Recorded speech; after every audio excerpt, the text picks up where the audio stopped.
Yakobo anshyira ku bitugu, ageze muri Nyabarongo hagati kuko yagendaga asunika imirambo yari myinshi muri Nyabarongo, imanuka iva za Shyembe Ikirinda, akagenda asunika abamama, asunika abana, asunika abagabo. Twabonagamo n'abambaye amataburiya babaganga bishwe, agasunika. Ariko agezemo hagati arambwira ati pase Karame, ngira ngo agiye kumbwira ati ndananiwe mvaho. Arambwira ati ntuzi ko ndi umunyamasengesho? Ati Imana imbwiriye ubu ngubu hano mu mazi kwiyi ntambara itazakwica, ahubwo uzakorera Imana. Yakobo yampanuriye turi mu mazi, uzakorera Imana. Ijwi rirabimbwiye ndaryumvise, nyamuna gerageza dufate hakurya. Burya rero ubuhanuzi ushobora kubwumva kuko uri mu mahoro, ariko iyo uri mu makuba kuvuga ngo Imana iravuze cyangwa ntivuze ntacyo bigutwaye. Ibyiza ni ugufata hakurya ukava muri Nyabarongo. Tubyumve kimwe. Nanjye ubu sinkibivuga mbabaye nk'uko nari mbabaye icyo gihe, ariko ngo umare gufata hakurya nari mfite Bibiliya yanjye n'indirimbo, ariko hari hatambutseho n'ubuhanuzi ku rusengero nayoboraga. Baravuga bati amaraso aramenetse, ibintu birakomeye, kandi intambara ibaye buri wese azayumva, n'uruhinja ruri mu nda ruzayumva. Ubwo nfashe hakurya ngo ndangize. Rero nibwo naje gahoro gahoro ngera ku rusengero. Abantu barambona ntambuka, barambwira bati ko ufite Bibiliya? Ndi umurokore. Njya mu rusengero, ngeze mu rusengero ndavuga nti nanone ntabwo nzaba muri urusengero ntabwiriza. Niba ture yaza nkayibwiriza bagafashwa ntibatahe, ariko simbabwire ko ndi impunzi. Batese kubaha ugacyuka haba byagenze biti? Ntigewe numva kubaha ngaha ntacyo bintwaye. Kubabwira ngo ndi impunzi bagajya gutanga amakuru hanze, numvaga bari buze kunshaka. Ariko ngo bigeze ku mugoroba umuntu umwe witwa Munyabugingo arambaza tese wakujyana mu rugo. Ndamwongorera ntari ko nubwo njyana mu rugo, jewe ubu ndahunze ngiye aho numva Kabgayi. Arambwira toya ngwino. Aragenda acukura umwobo mu nzu ye, arangije hejuru y'umwobo hasiga akaryango nzajya nyuramo. Hejuru y'umwobo ashyiraho urugi, hejuru y'urugi ashyiraho ibitaka, hejuru y'ibitaka nyanyagizaho ubwatsi bw'inyana. Noneho rwa rugi abantu bavuga ngo abahutu bose barishe, icyo cyaha muzakihana. No kuba turiho twebwe bidakuyeho ko ashobora kumpisha kicundi, bitanakuyeho ko ashobora kumpisha ntagire uwo yica. Nk'ubu Munyabugingo njya mureba kuva ibyumweru 3 nahabaye, sinigeze mbona atetse inyama. Ariko nza kugira n'amahirwe, mujye mubyumva gahoro, nge ndabyumva cyane kuko nige nyirabyo. Ariko mureke mbivugeho, Imana ihishura ko muri ako kaga nzajya nywa amata. Nibaza ahantu nzayabona. Noneho mbona byanakomeye, ntago wava mu mazi nkaho ngo wibaze ngo uzanywa amata. Sinanabitekerezaga, natekerezaga kubaho. Ariko Munyabugingo ngejeje iwe nsanga afite inkimaza amezi 2 ibyaye. Umugore we yarapfuye yarasigaranye akana. Yanka imaza amezi 2 ibyaye, Munyabugingo n'akakana muri bo nta uzi gukama nta nunywa amata. Arambaza tese uzi gukama? Nti unywa n'amata se? Ni ati noneho jya uyakama uyanywe ku mugoroba ukama nduyanywe. Ibyo byumweru nahabaye nasohotsemo nyaga. Munyabugingo rero ntabwo, mureke mbabwize ukuri, ntabwo Munyabugingo yampishe gusa, ahubwo yaranankamiye. Mwumve namwe ibyo bintu. Ariko biragoye kubibwira umuntu utarigeze ubona umuhisha. Hayumva abantu bose barabaye ibisimba. Muri ako kaga rero ngo birangire, Munyabugingo araza aranyongorera ati ngo hari abantu bateye bageze hafa, none ge ndashaka kugenda, uzasigara aha rero. Ntoya, abo bateye nibaza, ahubwo wowe jya muri uyu mwobo, nanjye ndagiye abo bateye ninsanga bumva neza nzabazana bahakuvana. Munyabugingo ajya mu mwobo kandi yawucukuye aze ko ari jya wucukuriye. Ntiyawucukuye asaze ko ari jya wucukuriye, ariko nawe ahita ujyamo n'umwana we. Ngo ndangize ndasohoka njya hariya ikabwayi nyine tubaye aho ngaho. Ku mugoroba nibwo twumvise imbunda ivuza amashyi. Urumva abantu b'abaturage ntitwari tuzi nuko imbunda ivuga, ariko twumva imbunda ivugije amashyi papa. Tubona baduhigaga bari binjiye mu nkambi batangiye gusohokamo. Hari uwitwa gasirikari wabagamo yari yaravuze ngo azica abatutsi 1000. Bukeye yabivaho aravuga ati nzica 100. Amaze kwica 99 nibwo ako kabunda kavugije amashyi. Dusohoka mu nkambi twasanze gasirikari agaramye nka hariya yapfuye. Wa undi wajyaga aza gufata abantu akabica, agira we yahuye n'urusasa agenda ruhita rumutsinda aho ngaho. None abapasiteri bose barahunze, nkuzaniye imyenda y'umubatizo. Jenoside nirangira neza, bari batarayita jenoside, nirangira neza. Dore tubana hano mu mashuri, wasenze ninjoro ndabyumva numva uri pasiteri, uzajya utubatiza rero. Ansigira imyenda, ariko yansigiye imyenda numvaga ntashakaga ahari kuzongera gukorera Imana. Numva nshidikanye, ariko ngo amare gutura imyenda y'umubatiza aho ngaho ninjoro ndibaza, iyi myenda y'umubatiza nsanze ite hano? Iyi Imana igushaka ntuyicika, n'icyo yakugeneye ntuzagicika. Ikibazo nuko tutemerana gusa. Wemeye ikindimo nkemera ikikurimo, ibintu byaba byiza. Uyu mugabo nubwo yampamagaye ntari hafi, ariko ndavuga nti ni muri Kanombe. Ati ntago nareka kuza muri Kanombe. Ngo birangire rero tugeze aho ngaho, buracya abasirikare badukoresha inama baratubwira bati mutarika. Ikibazo nuko tutemerana gusa. Abantu bavuga ngo abahutu bose barishe, icyo cyaha muzakihana. No kuba turiho twebwe bidakuyeho ko ashobora kumpisha kicundi, bitanakuyeho ko ashobora kumpisha ntagire uwo yica. Nk'ubu Munyabugingo njya mureba kuva ibyumweru 3 nahabaye, sinigeze mbona atetse inyama. Ariko icyambere uriya uzakore neza ntabwo uzaho usayisanga. Uwo mwana w'umukobwa yitwa Patricia Mukanziga, niwe mugore wanjye, asigaranye n'abana. Igihe kigeze umuryango w'iwabo wonyine uraterana. Bamaze guterana, base wabo basaza be na musaza w'umukurikira bafata umwanzuro, babana bose nabasigiye babajyana muri Nyabarongo. Ni basekuru babajyanyeyo, ni basaza b'umugore babajyanyeyo, barabafashe barabahetse babatwaye muri Nyabarongo. Umugore wanjye yagiye kwa nyirasenge ngo atahuka asanga abana bose ntabahari. Aramubaza batese, arabaza ati abana bari hehe? Bati ntago twabana n'abana b'inzoka mu nzu. Bamaze kubarohayo, mwana mutoyo utarabashaga kugenda wari kwibere yahetswe na musaza we bakurikiranaga. Bageze ahitwa mu Kayenzi, umwana aramubaza atese ko nkunze cyane ukaba wampetse unjyanye he? Aragenda, abo bana bose babata muri Nyabarongo barataha. Ngo barangize rero ndabimenye. Ngo mbimenye rero aho niho habaye ikintu gikomeye. Ese nzasubirayo kumuzana? Ese koko uyu muntu warubyaye 7 azongera byari? Abana banjye bose bari abahungu.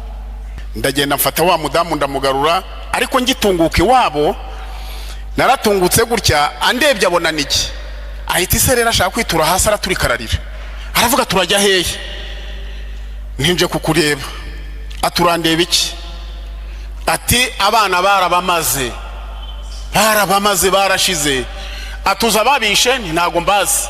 Ati ni ba papa n'abasaza banjye babajyanye muri Nyabarongo. Urajya he? ubu suraje ngo tuzabane dute, ntago twabana. Iyo mpamvu rero nkunda umugore wanjye, arambwira ati ubuse buriya rero ntihazagire umuntu ubyina hagati y'umugabo n'umugore bamaranye igihe, ubyinamo ariko ukazahiramo. Umugabo n'umugore bamaranye igihe ntukababyine hagati. Nubwo waba usuti, nubwo waba umuha ibingana iki. Njya nseka abagabo avuga ngo uriya mugore ngo ni inshuti yanjye, ngo umugabo we ngo yaramunaniye, ngo ntese barabyaranye. Ati ntibafite abana bangahe? Ati 3. Wowe se mufitanye bangahe? Nta n'umwe. Uricara ukumva gukunda kurenza uko akunda umugabo we. Abagore n'abana beza apfa kuba kuzi amateka meza. Ngo arangize, ngo turangize rero dusubiye iwacu rero. Baraduhata bati mugende natwe abasirikare turagiye. Dusanga ubwo bagiye intera hamwe zishobora kudusangaho. Ibyiza ari uko twumvira inkotanyi. Ariko inkotanyi rero nimvuga inkotanyi, mujye muhita muca karongo muvuge ngo uze kuhagaruka. Inkotanyi. Hari n'igihe rero twe tubivuga, twabivuga abantu bakumva ni nko gukabya, cyangwa bakumva turavuga neza inkotanyi kugira ngo zitwumve. Inkotanyi yumve mu buryo bw'umuntu wari gupfa n'injoro saa 12 akabaho, uhita umwumva utyo. Kandi ndagira ngo mbaho uburemere buriya. Jewe rero muri 73 na mbere yaho nibwo ba data wacu babataye muri Nyabarongo, baragenda bamara amezi 4 mu gishanga, mu bibaya, ahantu habaga hadahinze bagira ngo barapfuye. Birwanagaho n'injoro. Bukeye witwaga Sindabyemerera Burenti wari umudepite avuye mu nama ikigarabona umwotso ucumba mu gicuku, atuma abantu bajya kureba basanga ni Mukarane na Rufonsi. Abo bari ba data wacu, data yari hagati aho ngaho. Arabafata arabazamura. Mbere babanje kujya babyita muyaga, ubundi bakabyita intambara, babihaga izina bashaka iyo babaga bageze ku bwicanyi. Arababwira ati muyaga yararangiye. Barazamuka baraza basanga kuko byararangiye. Ejo bundi rero muri jenoside nibwo ikintu gikomeye cyabaye, nk'uko mwabibonye amarorerwa yabaye. Noneho barabatemaguye barangije baranabatwika kugira ngo batazagaruka. Baravuga bati nimwongera kubajugunya bazongera baze nka cyagihe. Ariko ntangire neza, jewe mumusore nta gihe cyashiraga batadutwikiye. Iyo rero badutwikiraga twari dufite umuturanyi aho hafi yacu, agasahura ibintu byacu akabijyana, akajyana inka zacu. Cya gihe cyo gutwika cyazarangira ndetse akanaduhisha iya matungo yacu n'imyaka akabitugarurira, ndetse bakatwubakira n'akazu babyitaga kugondagonda tukabamo. Akaba rero afite abakobwa 3. Gihe kigeze nibwo nyogokuru yambwiye ati noneho mwana wanjye zana umukobwa umwe muri bariya. Ibyo ari byo byose nubwo bagiye batugirira neza kuriya, ariko noneho nibindi byose bizajya binaza, noneho bazaba banigirira neza nabo ubwabo. Nzana rero umwana wabo mushyira mu rugo. Igihe kigeze rero muri ya matariki mwumva ngo indege yaraguye, hanyuma batwiraramo ngo batwiraremo. Rero mfata abana, mfata umugore mbajyana kwa data bukwi. Mpabagejeje barambwira bati nawe hamahangaha, kuko ntabwo bwari ubwa mbere bampisha, nta nubwo bwari ubwa kabiri bampisha. Nagombaga guhamaho. Ariko ndatekereza nk'umugabo ndavuga nti abantu mpaye abana n'umugore wanjye, ubu nanjye nge mu bana mpamahangaha, reka nsohoke ngerageze, nzagerageza ubundi buryo bwo kwihisha no mu nshuti n'ahandi. Ariko maze gusohoka nibwo nagiye ngo ngere hirya mpura na mama. na barumuna banjye babiri. Igihe tugihagaze ahantu gato tubona igitero kiraje. Igitero kije tujya munsi y'umuhanda gake turihisha, ariko kiba cyabonye mama kiramutemagura kimutsindaho. Nsa n'ukuruye inda gahoro, n'igihe hepfo barumuna banjye nabo basa n'abirutse, uwankurikiraga bamutsinda mu rutoki hirya. Undi ariruka arabacika ajya mu ishyamba ryitwaga Ndoha. Ntabwo rero we naje kumenya uko yapfuye, ariko nabimenye nyuma kw'iryo shyamba bagiye kurisaka nawe baramwica. Jewe rero ndakomeza ndagenda, ngeze imbere mpasanga umubyeyi batemaguye wo ku musaza witwaga Rasto, umukecuru yitwaga Nyesi. Aboroga arambwira ati none se urangira uti? None se ko ntari buguheke ndakugira nte? Musiga aho ngaho, ariko ari ahantu mu gashyamba, urumva ntabwo wabonaga aho ujyana umuntu. Ndatambuka ngo ngere hirya, rero nsanga hari inzu bamaze gutwika, ariko bahagaze ku miryango, ariko jye sinamenye impamvu.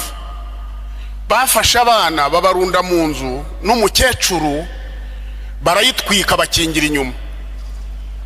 Erega buriya iyo mwumva jenoside, kugeza umuntu wese ntayishyikira. Bamutwikiramo bamubaza ngo abana be b'abahungu baba hehe, ngo bagiye mu Nkotanyi. Ariko koko abana be b'abahungu babiri bari baragiye, umwe ndetse batuye hano yitwa Muvara. Baramutwika umukecuru n'abuzukuru barashya barashira. Ndangije ngira ubwoba sinongera kugenda mu nzira. Nagiye mu mugezi, ubu ntabwo nawubabwira ngo muwumve. Njya mu mugezi saa 12 n'igice za nimugoroba. Ngera kuri Nyabarongo hafi mu masaa 11 ntavuye muri wa mugezi. Kw'induru zaravugaga ibintu bikomeye. Ninyurira muri wa mugezi gusa kuko nta wari kuza mu mugezi. Hakabaho nsanga hacuramye nkamanukamo.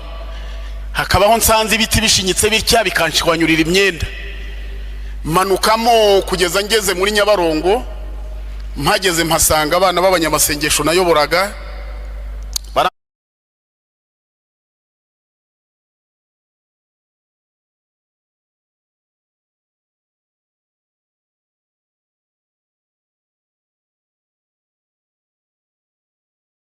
ambwira abaturage hehe, dore ibitero hano haruguru. Umwana arambwira ati cyo ndi kubugushoborere, giye kukogana nkufatishe hakurya. Ankubita ku bitugu. Uwo mwana yitwa Yakobo, afite mukuru we hano ku rusengero i Remera. Iyo mpageze iteka sinamutambukaho ntamushuhuje. Erega burya hari abantu beza, hari abantu beza. Mugi wanyu ni mugeri wanyu muzaba abagabo, nta uzongera kubica, muzasanga ingabo zacu, muramenye muzakore mubeho. Batubwira ngo tugiye gutaha, tukumva twahama mu nkambi. Ako wasize hirya hariya kugira ngo utinyuke usubire. Uzi ko ubu hari abantu batarasubira iwabo, kandi mubona ibihe bigeze. Ubusa amatongo yanjye ko ntwari ubaka inzu, ntabwo ndubaka inzu kandi amahoro arahari. Ariko mba numva nzagenda nkayubaka. Ryari se n'iyi myaka? Ariko ubu nzayubaka kuko mbitekereza. Nintanayubaka nzareba umwana umwe muri bariya ngende mureka hubake, cyangwa nundi. Ubwo se nzaba ntahubatse. Ngo turangize rero dusubiye iwacu. Rero baraduhata bati mugende natwe. Abasirikari turagiye. Dusanga ubwo bagiye intera hamwe zishobora kudusangaho. Ibyiza ari uko twumvira Inkotanyi. Ariko Inkotanyi rero, nimvuga Inkotanyi mujye muhita muca akarongo muvuge ngo uze kuhagaruka. Inkotanyi. Hari n'igihe rero twe tubivuga, twabivuga abantu bakumva ni nko gukabya, cyangwa bakumva turavuga neza Inkotanyi kugira ngo zitwumve. Inkotanyi yumve mu buryo bw'umuntu wari gupfa ninjoro saa 12 akabaho, uhita umwumva utyo. Kandi ndagira ngo mbaho uburemere. Buriya nuhura n'umuntu wacitse ku icumu, ujye umubaza icyamubayeho. Hari abafashwe ku ngufu mu ruhame nkaho,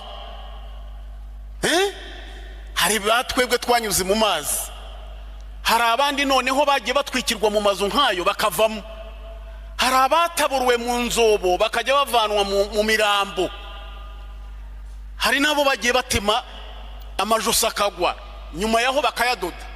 Turamufite akabeza witwa Devota, namusanze hari Remera ijosi ryarabaye rityo, bakajya bagenda begura kugeza umubiri ufatanye. Noneho ngo igihe kigere rero dusubiye iwacu, naragiye mpageze abasirikare banyerekaho ndara mu ijoro mu gicuku. Nibwo abantu batwaye inka zacu, hari ukuntu igitero cyatwaraga inka, noneho waba ufite amafaranga 1000 cyo kugurira intera hamwe inzoga, ukavuga utiri iyi nkikamwa ni muyimpe nge nyikamira, ukabaha inote y'1000. Izacu rero zari nziza, bagenda bazigura. Noneho ndayaho buri wese aravuga ati paseri yaje ngo yaraye hari murundi, none buri wese ufite inka ye azinduka yijyaneyo, kuko nagusanga ni inka yiwabo azavuga ko ari nawe wamaze abantu babo. Inka zose barazinduka bazirunda aho ngaho. Narazindutse nsanga inka hafi 20 n'inyana nka 10 n'izihaka nzisangaho, ndazireba ariko nazibona nkabona ni inkungu y'iwacu, ndazireba ngo ndangize ndazitegereza, ndavuga nti izi nka sinzazitungira ino. Navuye iwacu yo nshoreye inka,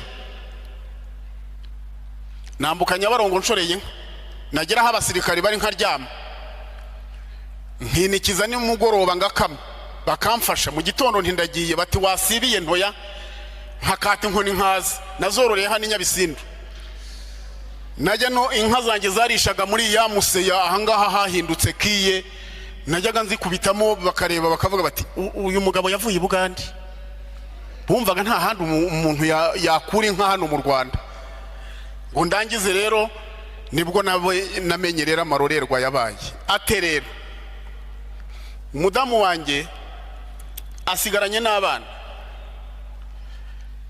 igihe kigeze umuryango w'iwabo wonyine uraterana.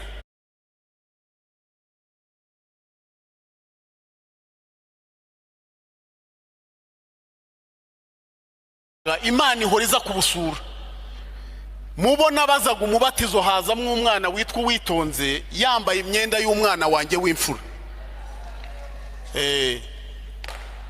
Arinjira harambwira ati mbona arikanze, ntese niki? Ati imyenda nambaye ni y'umwana wawe.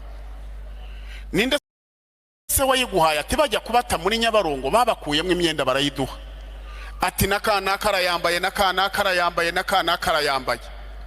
Umutima urambwira ngo iyi myenda ubu uyu mwana arayisubira nayo.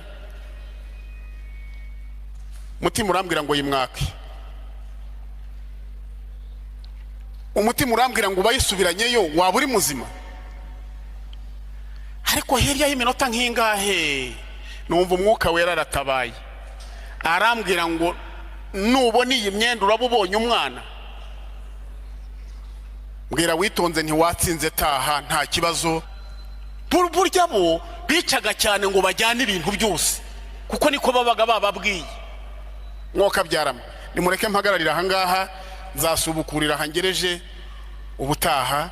Ariko ndagira ngo mbabwire ngo ni muntumira noneho nzaza nzanye n'umudamu, nzavuga agace gato akandi nawe akavuge. Twigeze kuganira turi hari ikinye